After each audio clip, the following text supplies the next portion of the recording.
राधे राधे दोस्तों आज के इस वीडियो में हम बात करेंगे द्वारिका में घटी हुई एक बहुत ही ज़्यादा आश्चर्यजनक घटना के बारे में।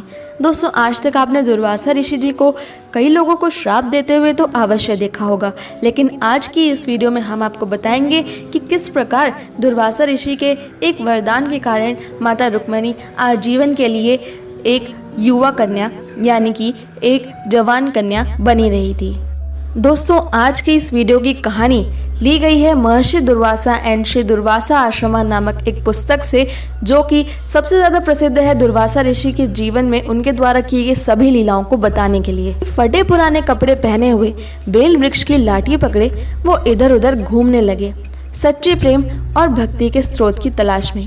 उनकी बहुत लंबी दाढ़ी मूंछ थी। वो और कोई ना होकर स्वयं दुर्वासा मुनि थे।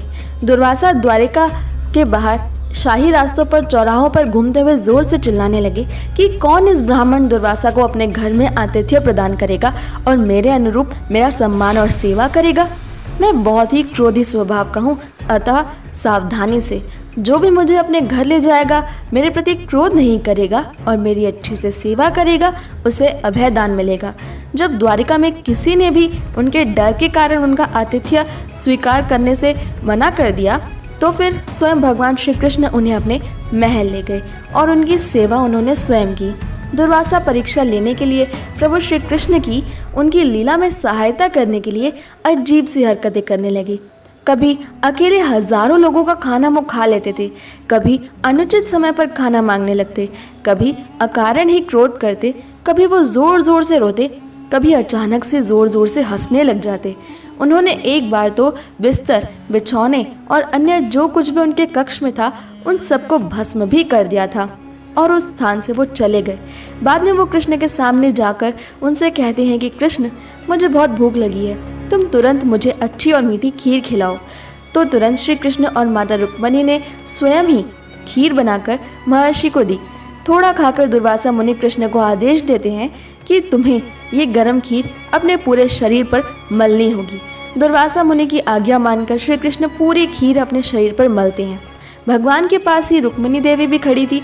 श्री कृष्ण ने मुस्कुराते हुए उनके शरीर पर भी खीर लगा दी। दुर्वासा ऋषि श्री कृष्ण और माता रुक्मिणी के ही इस आदर सत्कार से बेहद खुश हुए और उन्होंने श्री कृष्ण को ये आशीर्वाद दिया कि तुमने इस खीर को अपने शरीर पर जहाँ भी लगाया है वो अंग अब अभेद्य होगा। संसार का कोई भी अस्त्र शस्त्र उसे भेद नहीं पाएगा। एक तरह से अब श्री कृष्ण अमर हो गए थे। वो कहते हैं कि अब आप जब तक चाहें इस लोक में युवा बनकर रह सकेंगे प्रभु। रुक्मिणी जी से प्रसन्न होकर दुर्वासा ऋषि ने उन्हें कहा कि हे परम देवी रुक्मिणी, ब्रह्मांड की सभी स्त्री में तुम्हारा स्थान सबसे ऊंचा होगा। तीनों लोक पर तुम्हारी श्रेष्ठ ख्याति होगी। श्री कृष्ण के सबसे प्रिय लोगों को ही तुम्हारी दिव्य कृपा प्राप्त होगी। बुढ़ापा, रोग, व्याधि तुम्हें छू तक नहीं पाएंगे। तुम्हारे शरीर की कांति सदा और सदा के लिए इसी प्रकार जवान बनी रहेगी, युवा बनी रहेगी।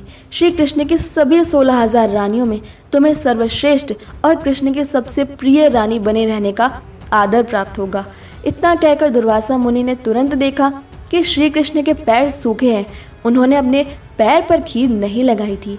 ये देखकर अचानक से दुर्वासा ऋषि को बेहद गुस्सा आया कि कृष्ण ने उनकी आज्ञा का पालन नहीं किया, पर वो तुरंत श्री कृष्ण की लीला समझ गए कि संसार से उनका अंतर्ध्यान होना भी आवश्यक था। इसलिए श्री कृष्ण ने जानबूझकर अपने पैर के तलवे पर खीर नहीं लगाई थी। श्री कृष्ण की इच्छा को समझते हुए दुर्वासा ऋषि ने भी अपना कर्म किया और श्री कृष्ण को ये श्राप दिया कि तुम्हारे तलवे तुम्हारे शरीर को छोड़ने के कारण बनेंगे, यानी कि तुम्हारे तलवे अब भेद्य रह गए हैं। वो कहते हैं कि तुम्हारे पैर अब कमज़ोर और भेद्य हैं। इस तरह श्री कृष्ण ने संसार से अपने अंतर्ध्यान होने का माध्यम खुद चुना था और इसी कारण उस बहेलिये ने श्री कृष्ण की इच्छा के कारण ही उनके पैर के अंगूठे में तीर मारा था। दोस्तों मुझे इंस्टाग्राम पर फॉलो करना बिल्कुल ना भूलें। मेरी इंस्टाग्राम आईडी है @कृष्णा_खुशबू। अपनी इंस्टाग्राम आईडी का लिंक मैंने डिस्क्रिप्शन में दे दिया है और यहाँ आपको जानने को मिलेंगे कान्हा के जीवन से जुड़े बेहद अद्भुत छोटे छोटे तथ्य और बेहद खूबसूरत कोट्स। आपको ये कहानी कैसी लगी हमें कमेंट करके ज़रूर बताएं और अगर आपको ये वीडियो पसंद आई तो उसे लाइक, शेयर और हमारे चैनल को ज़रूर सब्सक्राइब कर लें, नोटिफिकेशन बेल भी ऑन कर लें ताकि हमारी सारी नई वीडियोस की नोटिफिकेशन सबसे पहले पहुंचे आप तक। मैं मिलती हूं आपसे अगली वीडियो में, तब तक के लिए stay happy and Radhe Radhe.